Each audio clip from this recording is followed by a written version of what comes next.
Hello दोस्तों, welcome to right way classes. दोस्तों, आज हम इस वीडियो में कवर करने वाले हैं जीएसटी के कुछ इंपॉर्टेंट टर्म्स यानी कुछ ऐसी बेसिक इन्फॉर्मेशंस जो आपको आपके इंटरव्यू या आपके क्वेश्चंस में बहुत ज़्यादा हेल्प होगी। दोस्तों, ये कुछ ऐसी नॉलेज है या कुछ ऐसी इन्फॉर्मेशंस हैं जो आपको जीएसटी में, अगर आप करियर बना रहे हैं, टैक्सेशन में अपना करियर देख रहे हैं या अकाउंट्स में देख रहे हैं, तो आपको ये पता होना बहुत ज़रूरी है। तो दोस्तों, आज बिल्कुल भी देर ना करते हुए चलिए उन सभी टर्म्स को और उन सारी जानकारियों को देखते हैं।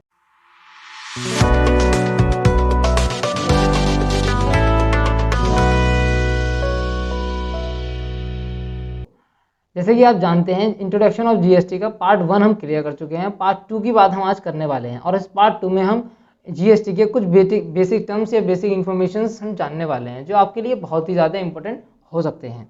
तो चलिए बिल्कुल देर ना करते हुए स्टार्ट करते हैं।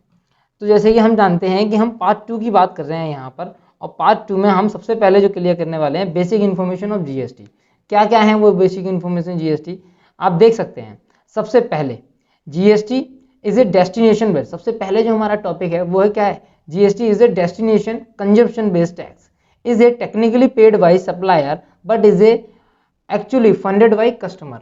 दोस्तों, कहना क्या चाह रहे हैं इसमें, ये कहना चाह रहे हैं यहाँ पर कि जो हमारा जीएसटी है वो क्या एक डेस्टिनेशन बेस्ड टैक्स है, यानी कि ये जहाँ पर भी लगता है, यानी कि जहाँ इसकी कंजप्शन होती है, जहाँ इसको कंज्यूम करा जाता है कंज्यूमर के द्वारा, ये उसके वेस्ट पर टैक्स लगता है। हमने लास्ट वीडियो में इस बात को कवर किया था कि हमारे दो प्रिंसिपल्स होते हैं टैक्सेशन के, हमारे दो प्रिंसिपल्स होते हैं, एक ओरिजिन, एक डेस्टिनेशन।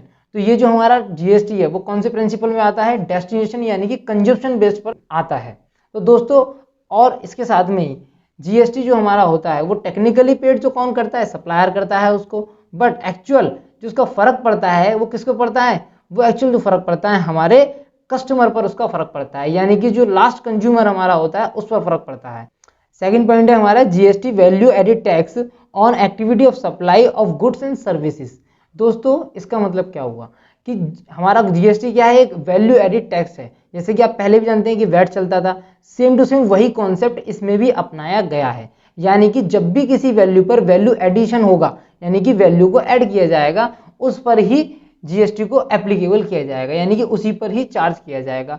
साथ ही सप्लाई किसकी होनी चाहिए, ये कंपलसरी है, किसकी, गुड्स की एंड सर्विसेज की सप्लाई होनी चाहिए। अगर किसी भी तरीके से हमारी कोई सप्लाई गुड्स एंड सर्विसेज में कवर नहीं है तो उस पर जीएसटी एप्लीकेबल बिल्कुल भी नहीं होगा। तो ये आपको बात बिल्कुल समझनी होगी कि ये क्या है, एक वैल्यू एडिशन टैक्स है, यानी कि अगर कोई भी व्यापारी जब भी अपनी प्रॉफिट का कोई वैल्यू ऐड करता है, मान लीजिए 100 रुपये की कोई वैल्यू ली गई, उस पर 20 रुपये का मार्जिन लिया गया, तो जो टैक्स अब वो कलेक्ट करेगा, यानी कि गवर्नमेंट को पे करेगा सप्लायर, किससे लेकर, कस्टमर से लेकर, तो वो कितने रुपए पे करेगा, वो अपनी वैल्यू एडिशन के हिसाब से उस पर टैक्स को कंज्यूम करेगा, यानी कि जो वैल्यू उसने ऐड करी है केवल उसी पर परसेंटेज कैलकुलेट होगा, ना कि पूरी होल वैल्यू पर। तो आपको ये बात भी बिल्कुल ध्यान रखनी है हमेशा जीएसटी में। अधिकतर ये क्वेश्चंस पूछे जाते हैं कि जो जीएसटी है वो किस तरीके का टैक्स है या किस सिस्टम पर काम करता है, तो इसको आप वैल्यू एडिड टैक्स भी कह सकते हैं। थर्ड पॉइंट हमारा आता है GST was a first levied France in 1954। तो दोस्तों, सबसे पहले जो जीएसटी अडॉप्ट किया गया था या बनाया गया था, हम कहें कंज्यूम किया गया था, लेविड हुआ था, वो कहाँ पर हुआ था, फ्रांस में हुआ था 1954 पर। फोर्थ पॉइंट आता है हमारा लास्ट कंट्री अडॉप्ट कौन सी थी, मलेशिया। वैसे तो दोस्तों लास्ट कंट्री अगर हम देखें, यानी कि इंडिया के बेस पर अगर हम देखते हैं कि लास्ट कंट्री कौन सी थी, तो वो थी मलेशिया। बट अगर अदर कोई कंट्री अगर देखेगी तो लास्ट कंट्री कौन सी बन जाती है, हमारी इंडिया बन जाती है लास्ट कंट्री जिसने जीएसटी को अडॉप्ट किया है। साथ ही अब नेक्स्ट पॉइंट देखते हैं हम अगले, उसके बाद आते हैं हमारे 4 मॉड्यूल ऑफ जीएसटी, यानी कि जीएसटी के अंदर 4 मॉड्यूल्स हैं। अगर हम ओवरऑल वर्ल्ड की बात करें तो 4 मॉड्यूल अपनाए जाते हैं जो अलग अलग कंट्रीज में जीएसटी में फॉलो किए जाते हैं। अब कौन कौन से मॉड्यूल हैं, सबसे पहला मॉड्यूल है हमारा ऑस्ट्रेलियन, उसके बाद केलकर शाह, बागची पोर्टर मॉडल और कनेडियन मॉडल। ये चारों ही मॉडल बड़े फेमस मॉडल हैं। अब बात आती है कि हमारे इंडिया में कौन सा मॉडल फॉलो होता है, तो इंडिया में हम जो फॉलो करते हैं वो मॉडल है हमारा कौन सा, आपका कनेडियन मॉडल। कनेडियन मॉडल के बेस पर ही हम जीएसटी में वर्क करते हैं, ठीक। उसके बाद हम जो बात करते हैं यहाँ पर, ये किस तरीके का हमारा कनेडियन मॉडल होता है, ये डुअल जीएसटी मॉडल होता है। यहाँ पर 2 तरीके के टैक्स को कलेक्ट किया जाता है, सीजीएसटी एंड SGST, जिसे हम कई बार कहते हैं कि GST हमारा एक डुअल GST मॉडल भी है। साथ ही में अब बात करते हैं नेक्स्ट पॉइंट की। Currently Brazil and Canada also follow GST model, यानी कि जो हमारा डुअल GST मॉडल है वहाँ इसको ऐसा नहीं है कि हम ही इंडिया वाले ही फॉलो करते हैं, बिल्कुल भी नहीं है ऐसा। यहाँ पर क्या है कि ब्राज़ील और कनाडा ने भी अभी रिसेंटली ही डुअल GST मॉडल पे ही वर्क करते हैं, यानी कि वहाँ पर भी एक साथ 2 GST कलेक्ट होते हैं। दोस्तों हम इस बात को भी कवर करेंगे कि CGST एंड SGST क्यों कवर होता है और कैसे कवर होता है, ये हम अगले वाले पार्ट्स में भी जानने की कोशिश करेंगे और वहाँ समझेंगे कुछ आर्टिकल्स के जरिए कि किस तरीके से ये हो पाता है। चलिए नेक्स्ट पॉइंट देखते हैं हम। There is a special purpose vehicle called a GSTN to certain to IT needle GST। इसका क्या मतलब हुआ दोस्तों? GST का पूरा सिस्टम आप समझिए, इतना बड़ा GST हमारा एक पूरे जिसे बोला जाता है वन नेशन वन टैक्स, तो इतना बड़ा स्ट्रक्चर, इतनी बड़ी ऑर्गेनाइजेशन जब बनाई गई है तो इसको संभालने के लिए भी कुछ ना कुछ तो बनाया गया होगा। तो उसी तरीके से IT सेक्टर या इंफॉर्मेशन टेक्नोलॉजी के माध्यम से एक व्हीकल बनाया गया है जिसे हम GST नेटवर्क बोलते हैं। क्या बोलते हैं? GST नेटवर्क, जो शॉर्ट में हम GSTN भी बोलते हैं। कुछ लोग इसको N को नंबर समझ लेते हैं कि GST नंबर होता है, बट नहीं, ऐसा बिल्कुल भी नहीं है। GST नंबर बिल्कुल नहीं होता ये होता है GST goods and services network, जहां पर GST की सारी गतिविधियां या कहें हम तो सारे का सारा वर्क को किया जाता है, अपलोड किया जाता है, जिससे कि वहां से सारी जानकारियां गवर्नमेंट को मिल सकें कि उनके सप्लायर्स, उनके कस्टमर्स, उनके रजिस्ट्रेशन, टैक्सेबल पर्सन्स कहाँ से आते हैं और किस तरीके से टैक्स कैलकुलेट होता है, जिसकी एक अच्छी तरीके से जांच पड़ताल या क्लासिफिकेशन किया जा सके और कोई चोर बाजारी या कह सकते हैं कोई फ्रॉड ना हो सके। इसी वजह से पूरा एक हमारा क्या बना दिया गया, व्हीकल बना दिया गया है जिसपे सारा काम होता है। आगे भी हम इसे प्रैक्टिकल सब्जेक्ट में देखेंगे कि ये व्हीकल किस तरीके से काम करता है और हम इस तरीके को कैसे सीखेंगे। प्रैक्टिकली इस कोर्स में हम ये सारी चाहते हैं या हम सारी चीज़ें सीखने वाले हैं। तो दोस्तों आगे चलते हैं कुछ बेसिक्स हमारे टर्म्स पर। सबसे पहले बात करते हैं अब, जैसे कि मैंने बताया अभी आपको, क्या GST यानी गुड्स एंड सर्विसेज नेटवर्क। इसी तरीके से GST नंबर होता है जो हर एक टैक्स पेयर यानी कि जो हमारा टैक्सेबल पर्सन होगा, जो रजिस्ट्रेशन पर्सन होगा GST के अंदर में, उसको हम क्या बोलते हैं, एक नंबर देते हैं। यानी कि गवर्नमेंट क्या करती है, जब भी आप उस स्पेशल व्हीकल पर जाएंगे कि अगर मैं टैक्सेबल पर्सन हूँ, अगर मैं GST के अंदर आता हूँ, मैं रजिस्ट्रेशन करने के लायबल हूँ, तो जब मैं उसके बाद रजिस्टर होता हूँ तो वहाँ से मुझे एक यूनिक नंबर मिलता है। उस नंबर को हम क्या बोलते हैं, GSTIN बोलते हैं या GST इन बोलते हैं कई बार। तो उसका पूरा फुल फॉर्म क्या आता है, goods and services identification number, जो आपका 15 डिजिट का होता है। ये 15 डिजिट का नंबर आपके लिए बहुत कंपलसरी है। ये किसके बेस पे मिलता है हमें, ये हर एक पर्सन के जो भी ओनर होगा बिजनेस का, उसके पेन कार्ड पर बेस्ड होता है। पेन कार्ड में 10 डिजिट होते हैं, आप सभी लोग जानते हैं। इसके अंदर सबसे पहले जो 2 डिजिट हैं वो आपके स्टेट कोड के हिसाब से होते हैं, 10 डिजिट आपके जो होते हैं वो आपके पेन कार्ड के होते हैं, और लास्ट के 3 डिजिट जो बचते हैं वो आपके स्पेशल डिजिट होते हैं, यानी कि सिस्टम जनरेटेड होते हैं। यहाँ पर सिस्टम आपके बिजनेस के अकॉर्डिंग या आपके वर्क के अकॉर्डिंग आपको प्रोवाइड कराता है, जिससे आपकी पहचान होती है कि आप कौन सा काम कर रहे हैं। ठीक, अब नेक्स्ट चलते हैं हम और समझते हैं इसके आगे। सबसे पहली बात, अब यहाँ पर इन्होंने GST में कौन कौन से रेट्स रखे हैं। तो स्पेशल रेट्स की अगर हम बात करें तो वो 2 रेट्स हमारे अलग होते हैं। अगर नॉर्मल रेट्स की बात करें तो वो हमारे 4 रेट्स होते हैं। आप लोगों ने बहुत अच्छे से ये बात सुनी होगी। दोस्तों हमारे 4 रेट कौन कौन से हैं, 5, 12, 18, 28। ये हमारे स्पेशल व्हीकल रेट्स हैं। अब ये रेट्स कैटेगराइज कर दिए गए हैं किसी भी एक अलग अलग सर्विसेज के हिसाब से और आपकी गुड्स के हिसाब से।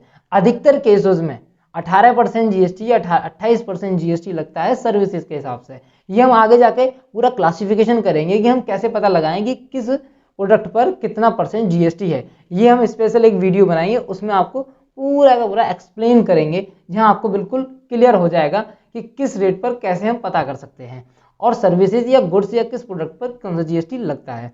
साथ ही 2 रेट और इसमें दिए गए हुए हैं जो आपने शायद बहुत ही कम सुने होंगे, 3% एंड 0.25%। ये दोनों ही रेट ज़्यादातर किस पर लगते हैं, ये हमारे गोल्ड, रफ डायमंड या हमारे जो यूनिक मटेरियल्स हैं इन पर लगते हैं। ये रेट अलग हर जगह आपको देखने को नहीं मिलेंगे, गोल्ड्स वगैरह रफ पर ही देखने को मिलेंगे। तो दोस्तों यहाँ तक बात आपको आई होप समझ में आ गई होगी कि हमारे जो बेसिक, ये हमने जो अभी तक करी है ना, ये बेसिक्स बातें हैं, ये हमें पता होनी चाहिए जीएसटी में कि भाई इस तरीके से जीएसटी काम करता है या इसके ये कुछ कुछ मीनिंग्स निकल के आते हैं। अगर इनमें आप थोड़ी सी भी मात खा जाते हैं तो थोड़ी सी प्रॉब्लम आपको हो सकती है, क्योंकि ये क्वेश्चन जो है कई बार आपसे पूछे जाते हैं। चलिए नेक्स्ट चलते हैं। अब समझते हैं टैक्सेशन सिस्टम को। जीएसटी में सिस्टम है हमारे, आप जानते हैं किसी भी चीज करने के लिए, कैलकुलेट करने के लिए जीएसटी कोई ना कोई सिस्टम तो बना होना चाहिए ना दोस्तों। तो वो सिस्टम है कौन सा? अब जीएसटी के अंदर हमारे जो सिस्टम है वो लगभग हमारा फोर्थ, जैसे कि आप देख पा रहे होंगे, फोर्थ पॉइंट जो है multi point collection with ITC method को यूज करा जाता है। लिखा है हमने फॉलोइंग जीएसटी। जीएसटी में कौन सा फोर्थ वाला पॉइंट जो है वो फॉलो किया जाता है, यानी कि सिस्टम। जब हम जीएसटी कैलकुलेट करते हैं या सिस्टम की बात करते हैं, किस सिस्टम पे हमारा ये जीएसटी पूरा चलता है, तो वो कौन सा होता है हमारा? वो फोर्थ वाला है, multi point collection with ITC method. अच्छा सर, ये तीन जो ऑप्शन बचे ये क्या है फिर, और ये आपने क्यों दिखा रखे हैं? तो ये हमने दोस्तों इसलिए दिखा रखे हैं क्योंकि सबसे पहले इनका ही यूज होता था, लेकिन इनमें कुछ खामियां थी, इनमें कुछ कमियां थी जिनकी वजह से इनको बंद कर दिया गया। जैसे कि फर्स्ट वाले को देखते हैं, फर्स्ट पॉइंट कलेक्शन। इसका क्या मतलब हुआ, लास्ट पॉइंट कलेक्शन क्या हुआ और मल्टी पॉइंट कलेक्शन क्या हुआ? चलिए मोटा मोटा समझ लेते हैं। वैसे इसकी रफ बुक बहुत ज़्यादा बड़ी भी हो सकती है कई बार, लेकिन मैं आपको शॉर्ट में इसको एक्सप्लेन कर देता हूँ, जिससे कि आपकी नॉलेज में थोड़ा सा रहे कि ये होता क्या है, अगर आपके सामने कभी ये चीज़ें आ जाएं तो। दोस्तों सबसे पहले बात करते हैं फर्स्ट पॉइंट कलेक्शन की। यहाँ पे क्या होता था, आप देखिए, जब भी कोई व्यापार होता है तो वो लगभग 3 से 4 लोगों के बीच से होकर गुजरता है, जैसे कि manufacturer, trader, wholesaler and supplier, जिसे कह सकते हैं हम रिटेलर लास्ट वाला, और उसके बाद आता है हमारा कस्टमर। ये 4 हमारे पॉइंट्स होते हैं। तो जब मैन्युफैक्चरर की बात करते हैं, वो हमारा फर्स्ट पॉइंट होता है, टैक्स को कलेक्ट करने का फर्स्ट पॉइंट। तो गवर्नमेंट क्या करती थी, फर्स्ट पॉइंट वाला जो कलेक्शन है, यानी कि जो मैन्युफैक्चरिंग कर रहा है, जो सामान को जो व्यापारी बना रहा है, जैसे कि फर्नीचर को बनाने वाले दुकान वाले फर्नीचर बनाते हैं, तो सारा का सारा टैक्स उनसे ही कलेक्ट किया जाता था, बाकी लोगों से नहीं किया जाता था।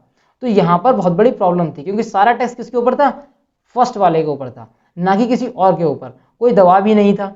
तो इससे जो लोग चोरी करते थे टैक्स की, वो नहीं पकड़ पा जाते थे, या जो नहीं पेड कर पाते थे उनको वो नहीं पकड़ सकते थे, क्योंकि इसमें कोई भी क्रॉस वेरिफिकेशन नहीं हो पाता था। उसके बाद आया last point collection. Last point collection में क्या होने लगा कि जो लास्ट कस्टमर होगा, यानी कि जो हमारा रिटेलर होगा, जो रिटेल में सामान बेचता है, यानी मैन्युफैक्चरर, पहले मैन्युफैक्चरर ने सामान बनाया, फिर उसके बाद ट्रेडर्स के पास गया, यानी होलसेलर के पास गया हम कह सकते हैं, फिर रिटेलर के पास गया।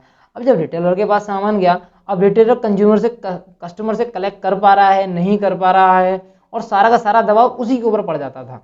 इस वजह से भी इसको फेल कर दिया गया। तो यहाँ पर भी टैक्स में बड़ी प्रॉब्लम्स आती थी।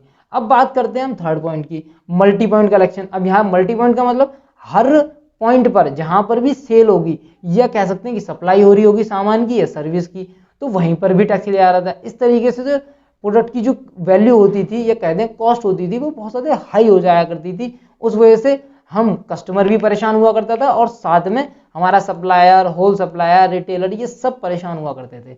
तो इससे कॉस्ट इंक्रीज हो जाती थी, इससे ही बहुत ज़्यादा दिक्कतें होने लगी। तो गवर्नमेंट ने ये सारे पॉइंट हटाकर एक मेथड बनाया, जो हमारा फोर्थ मेथड आता है, जिसे हम multi point collection with ITC method कहते हैं। ये मेथड हमारा बहुत ही ज़्यादा कारगर है। इसमें हमें क्रॉस रेफरेंसेस मिल जाते हैं, क्रॉस चेकिंग मिल जाती है, ये पता करने के लिए कि कौन टैक्स की चोरी कर रहा है, कौन टैक्स नहीं भर रहा है, और कौन इसके लायबल है और कौन नहीं है। बहुत सारी बातें इसमें देखेंगे। हमारा एक आईटीसी का चैप्टर आएगा, वहाँ पर इस चीज़ को हम बहुत डिटेल में समझेंगे कि ये होता क्या है। लेकिन अभी के लिए आपको ये समझना है केवल दोस्तों कि जो हमारा आईटीसी मेथड है, जो हमारा टैक्सेशन मेथड है जीएसटी के अंदर, वो कौन सा है, 4 पॉइंट वाला है, जिसे हम बोलते हैं multiple collection with ITC method. यानी कि हर पॉइंट पर तो टैक्स लिया जाता है। इसके अंदर क्या बात याद रखेंगे आप, कि हर पॉइंट पर इसमें टैक्स लिया जाता है, फर्स्ट पॉइंट। दूसरी बात, आईटीसी का मतलब होता है input tax credit. Input tax credit का मतलब होता है, अगर आप आम भाषा में समझें, कि जो भी आप किसी भी प्रोडक्ट को इनपुट करते समय जो टैक्स लाए हैं, उसका क्रेडिट यानी कि बेनिफिट आपको दिया जाता है। अब वो कैसे दिया जाता है, और कब कब लायबल होता है, और कौन उसको ले सकता है, ये सारी बातें हम आईटीसी के चैप्टर में कवर करेंगे। आई होप यहाँ तक ये आपको टैक्सेशन के सिस्टम समझ में आ गए होंगे। चलिए हम आगे बढ़ते हैं और देखते हैं इंपॉर्टेंट पॉइंट, न्यू आर्टिकल्स। हमारे जीएसटी जब आया तो इसमें कुछ नए आर्टिकल्स को इंसर्ट करा गया। अब इन आर्टिकल्स को फर्क पढ़ना क्यों जरूरी है, हमें तो कानून समझ में नहीं आता, हमें एक्ट समझ में नहीं आता, वगैरह वगैरह। ऐसी बातों को दिल से लगाने की कोई ज़रूरत नहीं है, परेशान होने की कोई ज़रूरत नहीं है, क्योंकि इन आर्टिकल्स में कोई बहुत बड़ी बात नहीं है, वो छोटी छोटी बातें हैं जो हम समझेंगे। अगर ये बातें हम नहीं समझ पाएंगे तो शायद हो सकता है जीएसटी हमारे समझ में ना आए, क्योंकि यही बातें हमारे अंदर के जो क्वेश्चंस हैं, यानी कि कुछ ऐसे क्वेश्चंस जो हमारे जनरेट होते हैं, हमारे मन में आते हैं, उन्हीं को उनका जवाब कहाँ मिलेगा, इन्हीं सारे आर्टिकल्स में मिलेगा। ये 3 आर्टिकल मैंने लिए हैं। वैसे तो बहुत बड़ा जीएसटी है, आप जानते हैं सीजीएसटी एक्ट है, एसजीएसटी है, आईजीएसटी एक्ट है, यूटीजीएसटी एक्ट है। इन सारे एक्टों को हटा कर फालतू की बात ना कर क्या करें, इंपॉर्टेंट पॉइंट्स को पकड़ें जो हमारे काम में आ सकते हैं, सिंपल सी बात है, और वही काम कर सकते हैं जो बहुत ज़्यादा ज़रूरी हैं। तो हमने 3 आर्टिकल यहाँ पे लिए हैं आपके लिए। वो कौन कौन से हैं? सबसे पहला आर्टिकल नंबर 246 कैपिटल ए, उसके बाद आर्टिकल नंबर 279 कैपिटल ए, फिर आर्टिकल 3 कौन सा है हमारा, 366 12 कैपिटल ए। ये बहुत ज़रूरी आर्टिकल है। पहला आर्टिकल क्या कहता है, special provision with respect to GST, यानी कि जीएसटी जो आया है वो किस आर्टिकल में से आया है, वो किससे आया है, 246 कैपिटल ए से आया है। अब क्या क्या इसके अंदर है, क्या क्या इसकी रेस्पेक्ट में लिखा गया था, ये सारी बातें हम सीखेंगे। सेकंड आर्टिकल हमारा कौन सा था, 279 कैपिटल ए। और 279 में क्या है यहाँ पर, फॉर्मेशन ऑफ जीएसटी काउंसलिंग। अब दोस्तों आप भी सोचिए, इतनी बड़ी ऑर्गेनाइजेशन बनाई जा रही है पूरे देश के लिए, तो कोई बॉडीज बनाई जाएंगी, यानी कि कोई ऐसी ऑर्गेनाइजेशन, कोई ऐसा एक रेस्पेक्टेड बंदा बनाया जाएगा, जैसे कि स्कूल में प्रिंसिपल होता है सब कुछ मॉनिटरी करने के लिए, तो कोई तो इसको मॉनिटर करेगा, कोई तो इसको प्रॉब्लम्स को सॉल्व करेगा, कौन डिसीजन लेगा। उन डिसीजन मेकिंग के लिए भी जीएसटी काउंसलिंग के नाम से एक ऑर्गेनाइजेशन कह दीजिए आप, या आप कह सकते हैं कि एक ऐसा बॉडी बनाई गई है जो हमारे सारी जीएसटी की प्रॉब्लम्स को सॉल्व करेंगे या अमेंड करेंगे या करेक्शंस करेंगे और इन पर सारे विचार लेंगे। आपने समय समय पर सुना भी होगा कि जीएसटी मीटिंग्स बार बार समय समय पर होती रहती हैं। इसके बारे में भी पूरी जानकारी इसमें देखेंगे हम। साथ ही में थर्ड आर्टिकल हमारा आता है डेफिनेशन ऑफ जीएसटी, कि भैया जीएसटी की डेफिनेशन क्या है। डेफिनेशन ही नहीं समझेंगे तो हो सकता है कि थोड़ी सी प्रॉब्लम आ जाए। वैसे तो आप लोग समझ ही चुके होंगे कि डेफिनेशन होती क्या है, ठीक है, लेकिन इसमें बहुत सी बातें आपको पता लगेंगी जो हमें आगे जाके अपने सब्जेक्ट में या आने वाले चैप्टर्स में जो हम कवर करेंगे चीज़ें, वो हमारी बहुत ज़्यादा हद तक क्लियर हो जाएंगी। आई होप फ्रेंड्स ये वीडियो आपको बहुत अच्छा लगा होगा। उम्मीद है मुझे ये सारी चीज़ें आपको समझ में आई होंगी जो बेसिक जीएसटी के हमारे इस टॉपिक में कवर हुई हैं। तो दोस्तों जो आर्टिकल मैंने अभी भी आपको बताए, इन आर्टिकल्स को नेक्स्ट वीडियो में कवर करेंगे, क्योंकि हो सकता है कि वीडियो हमारी ज़्यादा लेंथी हो जाए। तो बिल्कुल भी देर ना करते हुए इस वीडियो को तो हम आज एंड करते हैं और नेक्स्ट वीडियो में जल्दी मिलते हैं। दोस्तों अगर वीडियो अच्छी लगी है तो लाइक ज़रूर करें और कमेंट करके ज़रूर बताएं कि ये इन्फॉर्मेशन आपको कैसी लगी और आगे आपको वीडियो कैसी चाहिए। साथ में सब्सक्राइब करना ना भूलें हमारे चैनल को। आज के लिए थैंक यू।